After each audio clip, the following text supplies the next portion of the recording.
I never thought I'd see police cars on my lawn because I refused to buy a Big Mac for my neighbor's entitled family. But here I am, standing on my porch, bags of fast food in hand, staring down a red-faced cop and a shrieking Karen as the whole neighborhood looks on. The HOA president somewhere in the crowd, jaw on the floor. That morning started like any other, just me, my wife, and our kids in the SUV, the windows down, air smelling like summer and syrup, heading out for our weekly McDonald's run after surviving the usual weekend chore gauntlet. We were all laughing about my terrible singing when, out of nowhere, this huge black SUV nearly clips us, cuts right in front of the line. My wife lets out this little yelp. My son's eyes go wide, and before I can even process what's happening, Karen, yeah, I learned her name real quick, leans out her window, perfect hair, lips pursed so tight you'd think she just bit into a lemon, and yells, "Aren't you going to order for us?" No hi, no excuse me, just pure, unfiltered entitlement. I blink. I actually ask, "Who are you?" Which only makes her madder. She's got her whole brood crammed into that Suburban, 3 screeching kids, a sullen teen, and her husband, who, of course, is in full police uniform, badge catching the sun like he's here to direct traffic at the Indy 500. "You saw us behind you," she snaps. "It's common courtesy to offer." Now, I get a lot of things, neighbors sharing sugar, letting folks borrow a mower, but I draw the line at being guilt, tripped into spending $30 on strangers' lunch. When I tell her, flat out, "I don't know you," she gets that look, you know the one, where it's like you just committed a federal offense against suburbia. Then she drops the bomb. "You people are always so rude." You people, in front of my kids. And suddenly, this isn't about burgers anymore, it's about respect, about dignity, about every unspoken rule she thinks she gets to write. I keep my cool, tell her to back off, but that only fuels her fire. She smirks. "Fine, Paul will handle this." And sure enough, her husband gets out of the car, slow, deliberate, the whole parking lot holding its breath like they're watching a cop show go off. Script. He doesn't say good morning, doesn't ask what's up, just stands there, one hand close to his holster, the other open, waiting for my ID, barking about public disturbance. My wife squeezes my arm so hard I almost lose feeling in my fingers. My kids? Silent. That's when it really sinks in, no matter what I say, how calm I am. These people, with their titles and their connections and their damn HOA, could ruin me with a word. And man, for a split second, I feel small, powerless, like all the air's been sucked out of my chest. I wonder, do I just let it go?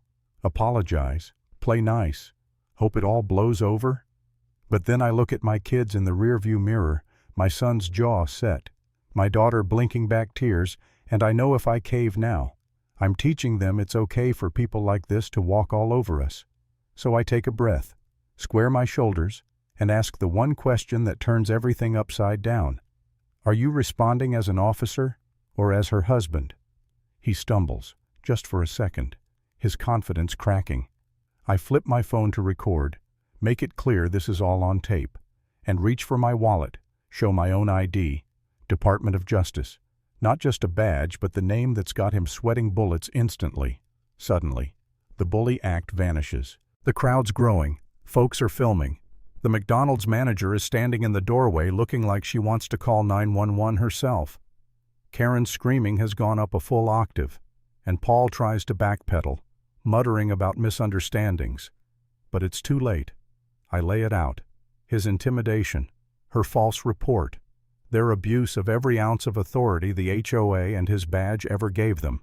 And then, just when you think it can't get any messier, their teenage son, Sean, steps out of their SUV, shaking but determined.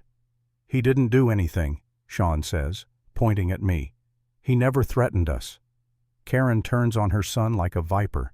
But the damage is done. Everyone hears it. Everyone sees the mask slip. The police show up. Real ones. Not Karen's attack dog. And for the first time, I see panic in Paul's eyes. They separate us, take statements, and I hand over my phone, my DOJ credentials, and, most crucial, a USB drive. Sean nervously slips me behind his mom's back, whispering, "You'll want this." Turns out, that kid's been recording for months, collecting evidence of his dad planting drugs, taking bribes, and Karen covering it all up with the HOA's help. Suddenly, what started as a drive through showdown turns into a full-blown corruption case. The HOA board called into emergency session, every neighbor glued to their phones.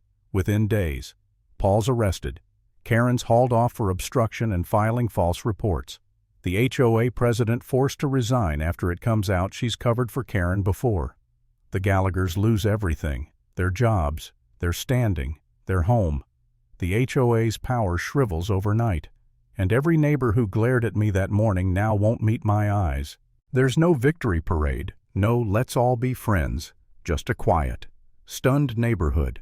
Karen's house dark and empty. The last thing I hear from her, a curse hurled over her shoulder as the cops take her away. I stand on my porch, McDonald's bags cold in my hands, feeling the weight of every choice, every moment I almost gave in, and finally, letting myself feel that silent, stubborn pride. This is what it looks like when power changes hands, when the rules are rewritten, not by the loudest voice, but by the one that refuses to bow. Sometimes standing up for yourself is the only way to take your power back, no matter what the HOA says.